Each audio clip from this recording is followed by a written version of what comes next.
In this video, I'm going to attempt to survive 300 days in Minecraft Hardcore. I have survived 100 days, I've even survived 200 days, but the question is, can I survive 300 days in Hardcore Minecraft? Well, let's find out. But before we do, here are some things that we got done in 200 days. I crafted full netherite armor and tools, and got the best enchants I could have possibly asked for. I handcrafted a full max level beacon, and had one of the most intense battles against an ocean monument. So, that's what we did in 200 days. Let's get into what I want to achieve in 300 days. The first thing I want to do is build some automated farms to make resource gathering a whole lot easier. The second thing I want to do is battle the Ender Dragon and the Wither at the exact same time, and the final thing is to defeat a woodland mansion. I am interested to see what we can get done, so with that being said, let the 300 days begin.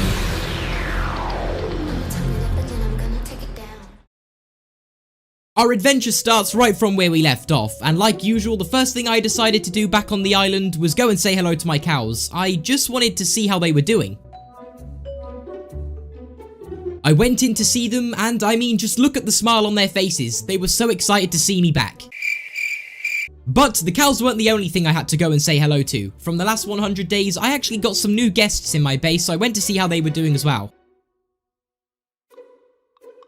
I went down to say hi to all of my villagers, and when I went down there, I realized that there was a massive infestation of iron golems. This was pretty scary. After walking around my island and saying hello to everyone, I needed to get back to work. There was a lot of stuff I needed to get done, so I went straight over to my farm and extended it as much as I could. There was some more space for potatoes, so I spent the rest of day 201 filling up this farm as much as I could. Because not only could I use the potatoes to trade with the villagers and get infinite emeralds, it was also my source of food. So for the rest of day 201, I planted as much as the farm as I possibly could. Also, to finish off the time I had left on day 201, I went down to the mines and started on my next project. This would be the Creeper Farm. An infinite source of gunpowder, leading to an infinite source of fireworks.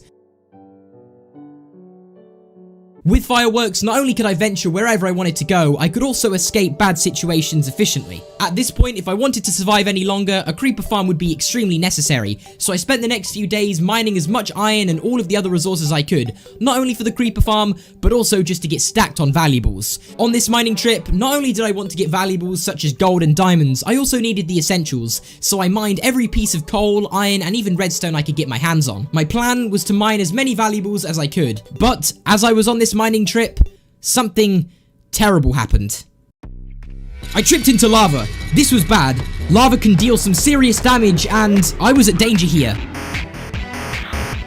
Just kidding, I had netherite armor. It didn't really deal too much damage. I ventured around this cave and I came across something dangerous. A group of strange creatures. They came running at me, and the scariest thing was a skeleton teamed up with a creeper to propel towards me.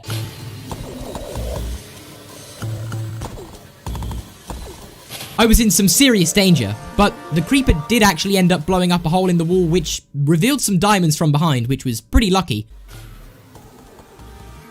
Once I had mined the diamonds, I realized why the creeper blew up this exact location of the cave. And that was because it was a lucky creeper. It had obviously played on my server before. How clumsy of me. And that's why I think you guys should join as well. Just look how much fun me and my friends are having. So make sure to check it out. There's a bunch of awesome events coming up that I'm sure you guys will be interested in. After dealing with all of the strange creatures and threats that I had in the caves, I decided to make my way back up to my base, where I would look at all of my valuables again and realize just how much time I'd spent mining. I wouldn't need to go on another mining trip for a very long time. And I pretty much had everything I would need for the gunpowder farm.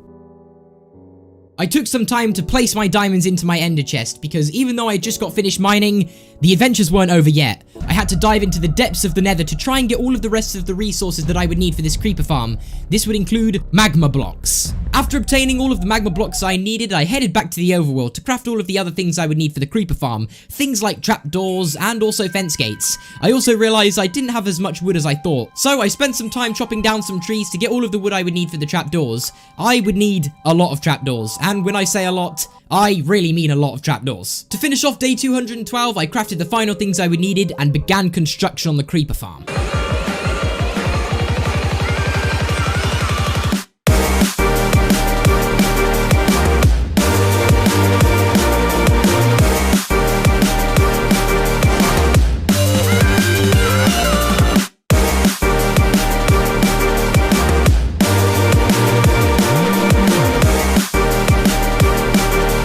after spending days upon days of hard work on this creeper farm, it was finally complete. So I set up my temporary sugarcane farm so I could get some paper, and it was time to test out this creeper farm. I wanted to see truly how efficient this thing was going to be. So that's when I decided to spend a few days testing it out.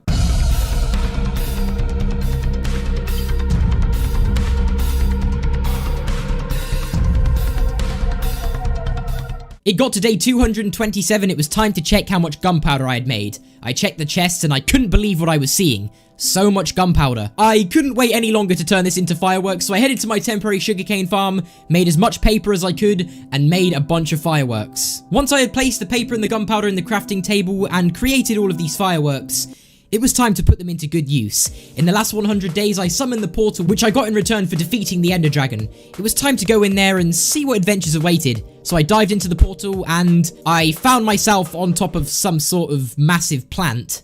I was a little bit confused, but I moved on. I spent some time flying around the end, and after not too long, I stumbled across something amazing. An end city, and it included a ship. I went inside to explore, and after taking care of one of the shulkers, I had another pair of elytras at my disposal. This would be a spare elytra if I ever needed it. I also took some time to go in the chests and see what valuables were awaiting me in there. There was some pretty good stuff. After I'd taken care of the end ship, I decided to go into the end city itself and see what other loot I could get my hands on. There was some incredible loot, but I had to make my way home before anything bad happened, so that's exactly what I did.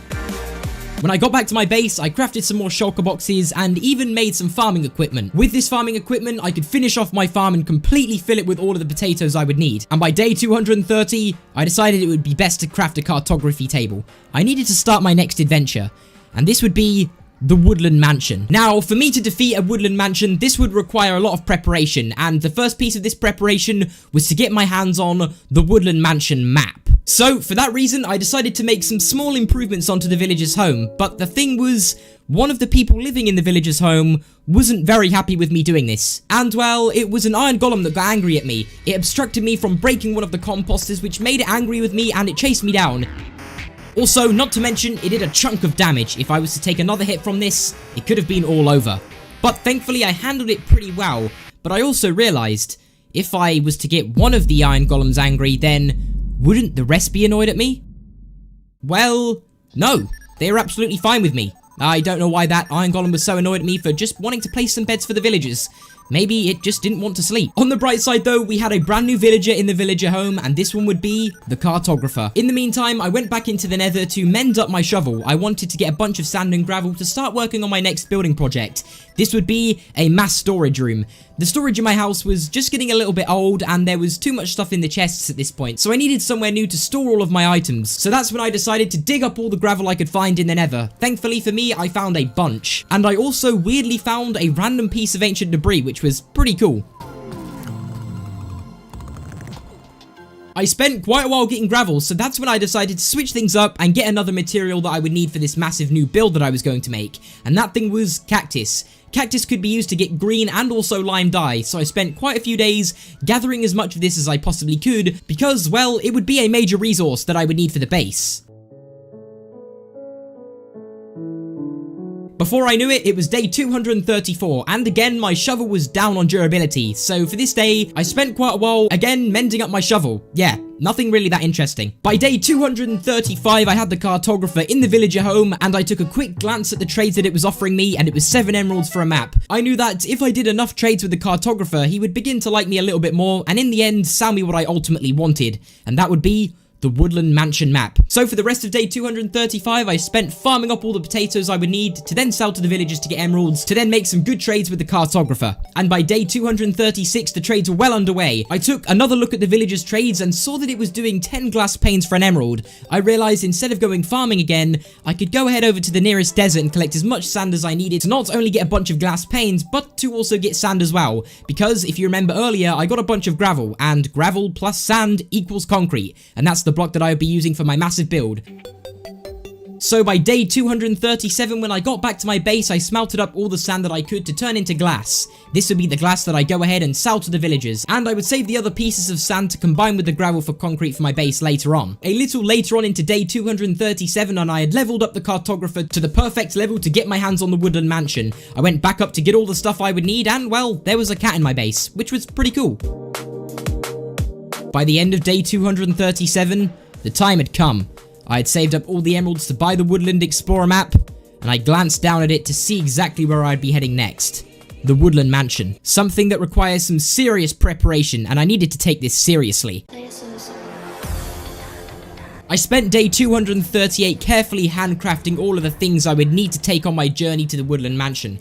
This included golden apples, brewing up some potions, and even some arrows as well. Oh, and I may have accidentally brewed up the wrong strength potions, so I didn't want those to go to waste, and I corrected myself by making strength 2 potions. Strength 2 is a crucial potion and would be needed if I was going to defeat the Woodland Mansion. To end off my preparation for the Woodland Mansion, I went into my skeleton spawner and collected as many arrows as I could. And before I knew it, the time for me to leave my base was here. I didn't know how long I would be gone for. In fact, if I made any mistakes in the Woodland Mansion battle, everything could be gone forever. So, because of this, I went to say bye to everything I had made, because it may be the last time that I get to see any of this again. It became day 239, and at this point I was well underway with my flight over to the Woodland Mansion. I had no idea how far away this Woodland Mansion was from my base, so I had to keep a close eye on the map to see if I got any closer.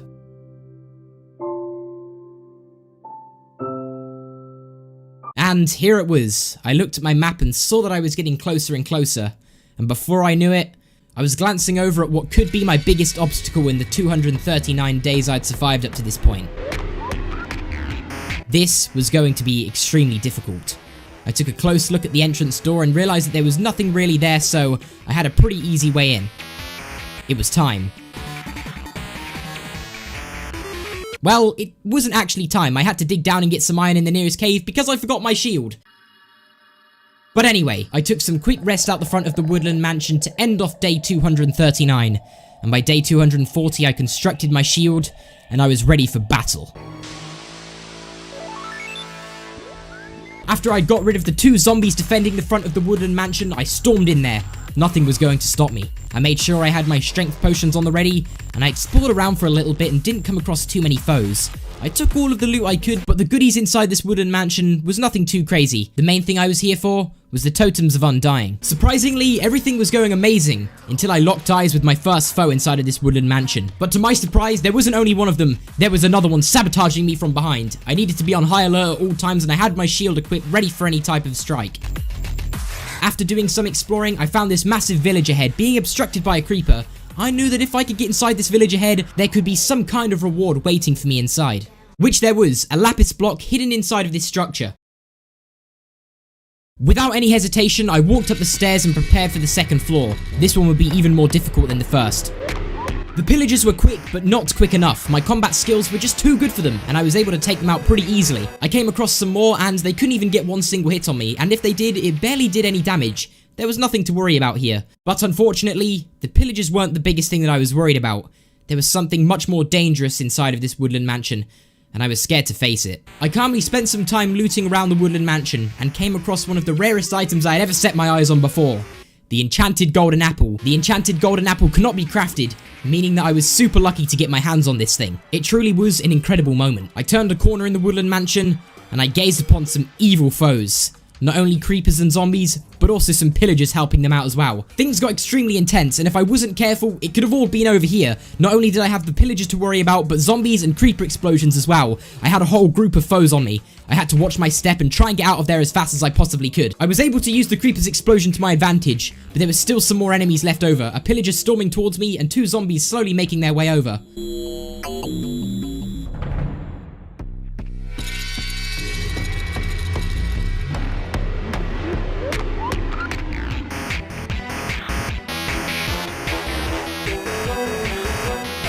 An enemy like no other approached me, a Vex. These minions could deal some serious damage, and they were just too quick for me.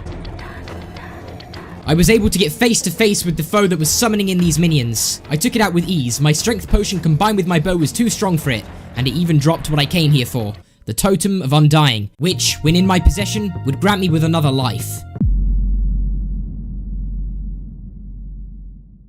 As much as I wanted to pick up the totem and leave, I couldn't just simply do that. There was too many foes waiting in the Woodland Mansion, meaning if I left now, I wouldn't have fully defeated the Woodland Mansion. I had to get rid of the rest of these Vexes and even take out the 3rd floor.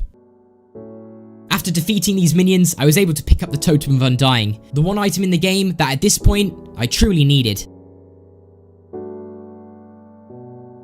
But things weren't over yet. There was still some rooms I hadn't explored, and I hadn't even made it to the final top floor. I had a feeling that there was still going to be some good stuff around this Woodland Mansion. The last thing I had to do on the 2nd floor though was get rid of another evoker. I was much more prepared for this one and took it out pretty easily. After dealing with the evoker and the Vexes, I went to the 3rd floor and there was literally nothing up there. There was around about 4 rooms or something like that, and there was absolutely nothing. So I went back down to the 2nd floor, grabbed the Totem of Undying, got rid of the last 2 Vindicators, and there it was. I had one last look around, and I'd completely taken out this Woodland Mansion. I was victorious. Once again, I had won another battle. I took this time to put the Totem of Undying in my hand. When I got back to my base, I wanted to display the fact that I had an enchanted golden apple, so I made a little display for this. But even though I just came out victorious from defeating a Woodland Mansion, that wouldn't stop me or slow me down. I had to move on to my next project, and that of course was my massive new storage room. So I spent some time making some dyes and also set up a temporary cactus farm where I could get an infinite source of green dye, which would be used for my base. Before I knew it, it was day 242, and seeing as I was getting all of these building supplies ready for my base, I realized I didn't have too much space. So that's when I made my way over to a new end city to see if I could get some more shulker boxes, and surprisingly, there was an end ship on this one as well, completely unlooted, meaning I now have my 3rd pair of elytras. The chests that were lying beside the elytras had some incredible swords, so I took these and planned on turning them into netherite later on. Also, I was able to get my hands on some feather falling boots. Also, when I was at the end city, I came across these end rods, and I thought they would make great decoration back at my new build that I was going to make, so I decided to take some of these with me. I then also stumbled across the jackpot and found a bunch of diamonds. By day 246, I decided to get back to my base and rest for the next day, where I would then start construction on my brand new base. The first thing I did on day 247 was actually combine the 2 swords I got from the end city. This made a really good sword, and eventually I could turn this sword into netherite and combine my current sword with the new sword I got, making a very, very overpowered sword. After carefully handcrafting my brand new sword, I started construction on my base. I got all of the gravel and sand I needed to create all of the concrete. I then made the final resources I would need, and that's when construction started.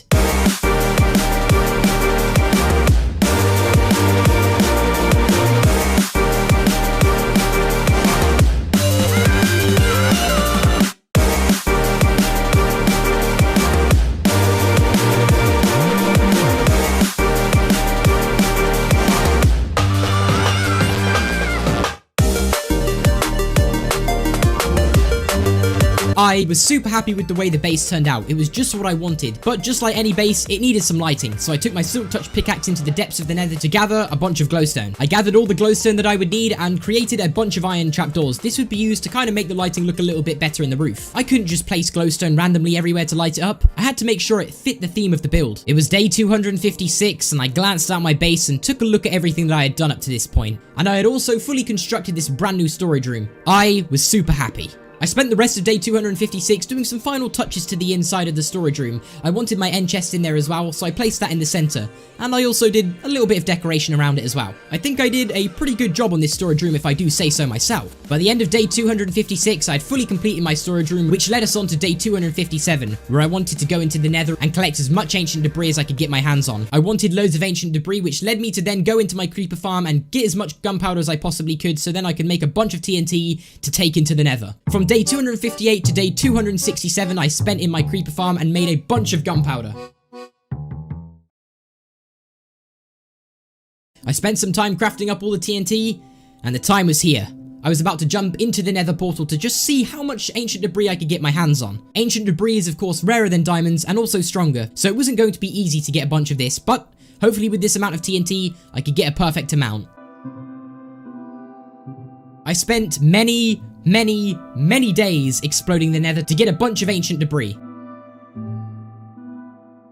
I spent day 271, day 272, day 273, even day 274, and day 275 using all of the TNT.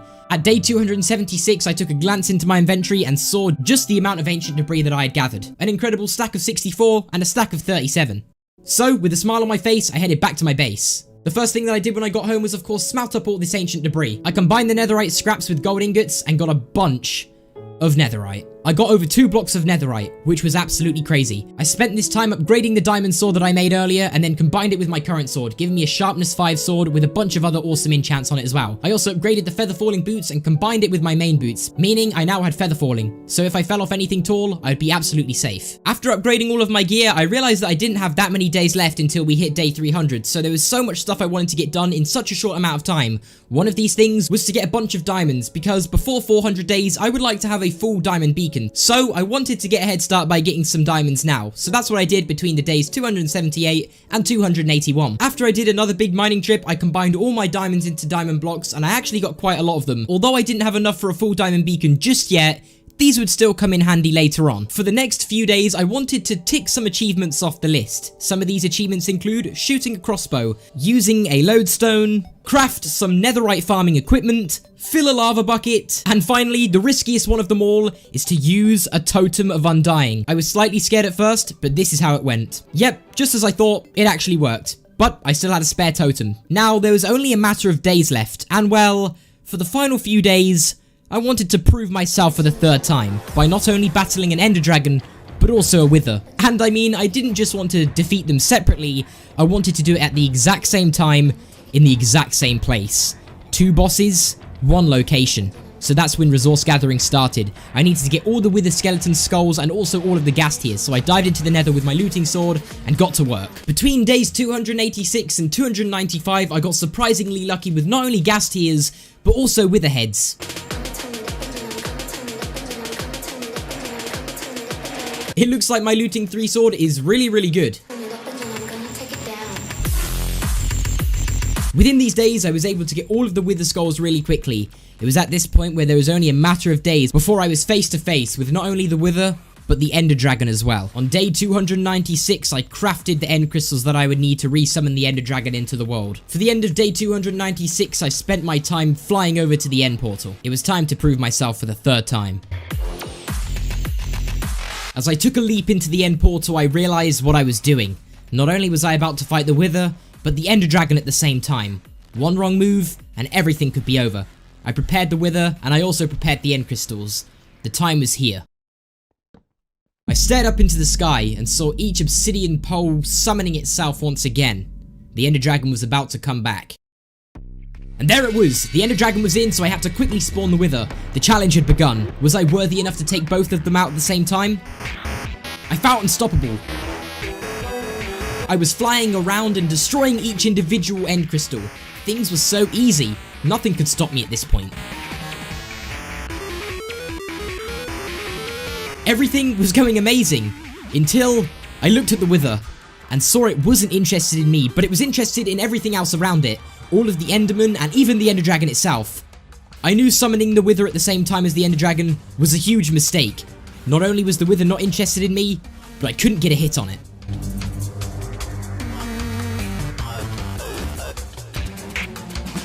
I tried hitting it with bow shots and everything I could think of, but it just flew away from me each time, and not to mention, it kept regenerating its health. I tried fighting it in the sky, and I even tried jumping off blocks to hit it, but nothing was working. I couldn't quite reach the wither. It was at this point that I realized I was in some serious trouble, and if I was going to escape this, I would just have to focus on the ender dragon, because the wither took every single last resource that I had. I thought the only way I could escape the end and get back to my base alive was if I focused the ender dragon in the sky, so I dived into the air to take it out. This was a bad idea. A totem had been used and my health was depleting. I had barely any food left, which means no food means no regeneration. I had no second chance. I had the wither flying around going crazy. The only way I could escape was if I was to take out the ender dragon. So I tried focusing it as much as I possibly could.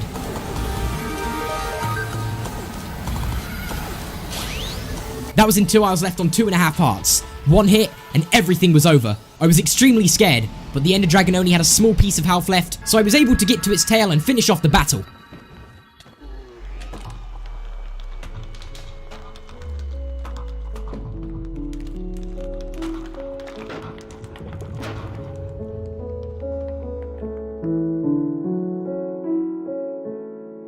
Yet again, another portal was summoned in return for me defeating the Ender Dragon. I got all of the XP, and the third portal that had opened wasn't going to be the only thing that I was going to be exploring in the next 400 days. I'd have to come back and battle the Wither again at some point.